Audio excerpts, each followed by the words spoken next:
बिना संघर्ष कोई महान नहीं होता। जब तक ना पड़े हथौड़ी की चोट तब तक पत्थर भी भगवान नहीं होता। बराबर है। तो हम लोग जो भगवान की पूजा करते हैं वो भी एक पत्थर का मूर्ति होता है। बराबर। तो उसके ऊपर भी जब तक वो हथौड़ी का चोट उसके ऊपर नहीं पड़ता है, जब तक उसको आकार नहीं दिया जाता है, तब तक वो पत्थर भी भगवान नहीं बनता है। बराबर है। तो इसी तरह हम लोग को हमारे काम के अंदर में भी ऐसा नहीं समझने का है कि नहीं भाई कि मैं आज मतलब यहाँ 15 साल से काम कर रहा हूँ तो मेरे को बहुत कुछ मालूम है, ऐसा नहीं समझना है। तो इसी को लेते हुए एक कहानी है मेरे पास में। वह बंदूक और तलवार चलाना सीख रहा था, इसीलिए वह यदा कदा जंगल जाकर खरगोश, लोमड़ी और पक्षियों का आदि का शिकार करता।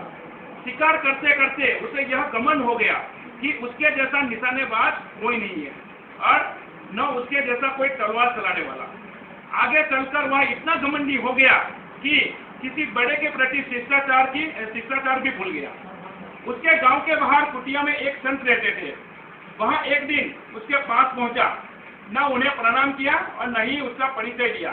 सीधा उनके सामने पड़े आसन पर बैठ गया और कहने लगा, लोग बेकार में स्वर्ग नरक के विश्वास रखते हैं। संत ने उससे पूछा, तुम तलवार साथ में क्यों रखते हो? उसने कहा, मुझे सेना में भर्ती होना है, कर्नल बनना है।